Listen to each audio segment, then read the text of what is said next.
ગાંધીના ગુજરાતમાં દારૂનો દરિયો એક વર્ષમાં 231 કરોડનો વિદેશી દારૂ પકડાયો, 14 કરોડ 90 લાખનો દેશી દારૂ પકડાયો, 22 કરોડ 64 લાખનો બિયરનો જથ્થો પકડાયો હતો, 337 કરોડના ડ્રગ્સ અને નશાકારક પદાર્થો પકડાયા હતા.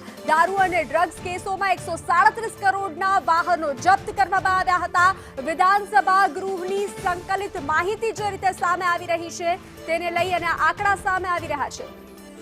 વધુ વિગતો સાથે સંવાદદાતા નિર્મલ જોડાઈ ચૂક્યા છે. નિર્મલ, આ આંકડા ચોંકાવનારા છે. ગાંધીના ગુજરાતમાં આટલો દારૂ પકડાયો?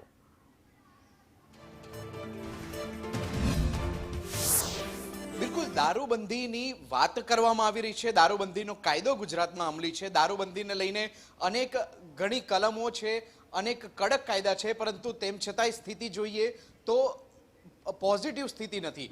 રાજ્યની સ્થિતિ જોઈએ તો 231 કરોડનો દારૂ પકડાવો એ સૌથી મોટી બાબત છે.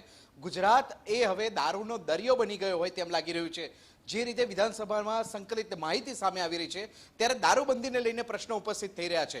અવારનવાર વિપક્ષ દ્વારા સત્તા પક્ષને સાણસામાં લેવાનો તો પ્રયત્ન કરવામાં આવે જ છે, પરંતુ આ આંકડા કહી આપે છે કે ગુજરાતમાં દારૂબંધી નામ માત્રની રહી છે. ગમે એટલો દારૂ આવશે પરંતુ કોઈ કાર્યવાહી નહીં થાય તે પ્રકારનો ગુનેગારોમાં જાણે કે અહેસાસ રહી ગયો હોય તે પ્રકારની સ્થિતિ છે.